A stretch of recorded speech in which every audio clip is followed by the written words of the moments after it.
techniques within the Force against which there is no defense. Darth Nihilus, one of the most terrifying and powerful Sith to have ever existed.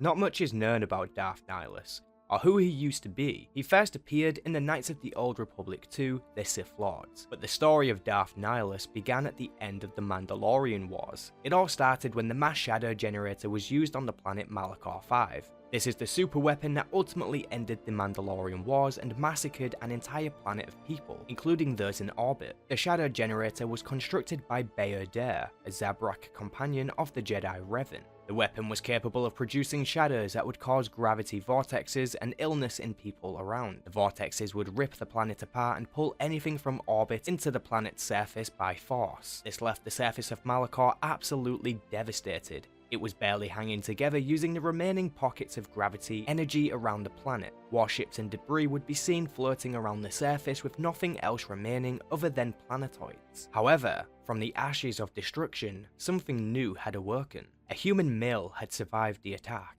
He had lost everything, his family, friends. Now that he was all alone, he became quite bitter and angry as a way of coping with his loss and to help him survive. But it wouldn't be long before the effects of the mass shadow generator would take its toll. This simple man who had everything taken away from him would be affected by the shadows around the planet. It was making him mentally sick. All of a sudden, he could feel his emotions losing all meaning and this incredible craving for energy. There were a few other survivors, but not for long. As the craving built more intense, he gave in without hesitation and consumed the life from other survivors. But it wasn't enough. The sweet nectar taste of life was all he could think about. He needed more. Each time he indulged, the urge grew stronger. With each passing moment, the birth of Nihilus was brought closer to reality. Many years passed by. Nihilus was trapped on Malachor. He couldn't escape the planet due to the damage. Eventually, he was found by Darth Traya, the current Dark Lord of the Sith, after Revan and Malak. Darth Traya could sense that Nihilus was a wound in the Force, the convergence of all that happened at Malachor 5. She offered to train Nihilus, to teach him how to use the Force, to absorb life from planets. From this moment on, he became Darth Nihilus, apprentice of Darth Traya, alongside her other apprentice, Darth Sion. The three of them also took titles: Nihilus, Lord of Hunger; Sion, Lord of Pain; Darth Traya, Lord of Betrayal. Once Nihilus had learned how to consume planets, he started to become much stronger than even Darth Traya. While Darth Traya was patient and wanted to play the long game with assaults on the Republic, Nihilus and Sion wanted to be more aggressive. So the two apprentices decided to overthrow Darth Traya, which they did successfully.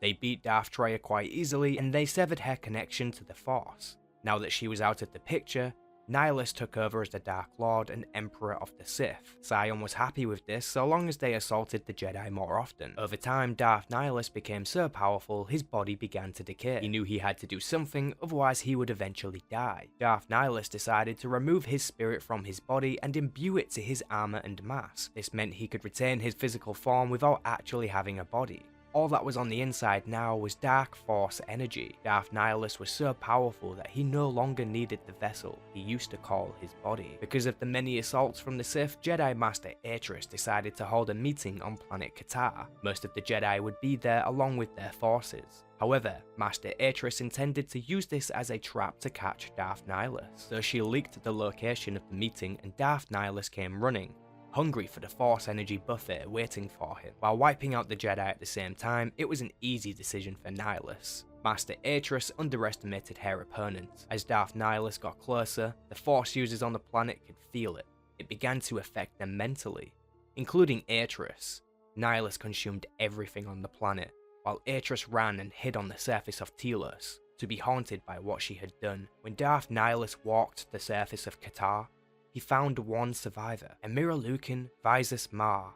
I believe Nihilus saw himself in this survivor, and that's why he decided to bring her on board. He proceeded to show her a vision of what he aims to do, gaining her loyalty and service. It would seem the Force had its own reasons for Visus being alive, as Nihilus and Visas both developed a force bond together, a bond that was able to strengthen or weaken each other. Nihilus eventually continued his campaign against the Republic on Onderon, where he divided the society and influenced civil war. He also intended to visit the Tomb of Freedom Nard, which was also a base of his, so that he could feed from the energy within. Nihilus was unstoppable. No one could challenge him.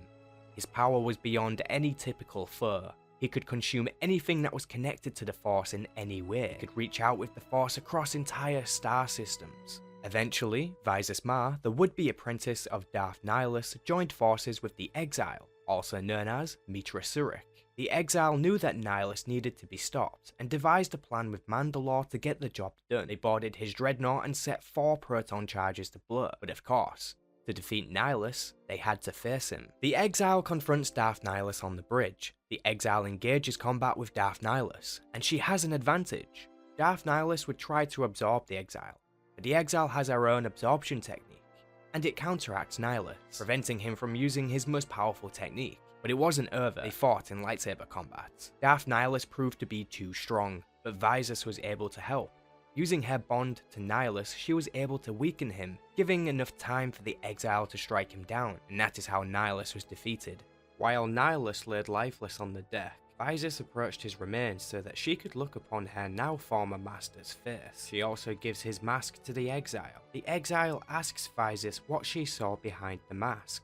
Visas replied with, "I saw a graveyard world, surrounded by a fleet of dead ships. I felt it through him, as I felt it through you." So here she is describing Malachor 5, and how she can sense the same thing through the Exile too, thus confirming the link between the Exile and Darth Nihilus. As the group left the bridge, his remains ignited in an explosion of Sith-bred Force energy, only ever seen when a powerful Darkside user is killed. The story of Nihilus and the Exile tied together a lot more than you might think. It was the Exile who gave the command to activate the Mass Shadow Generator, which in turn created Nihilus. It was after Malachor 5 that the Exile lost her connection to the Force, yet Nihilus gained a connection to the Force at this time. The Exile later develops a Force bond with Darth Traya, who was cut off from the Force from Sion and Nihilus. Their bond restored their connections to the Force. Darth Nihilus is such a cool character. It would be awesome to see him again in the Star Wars universe. What do you think?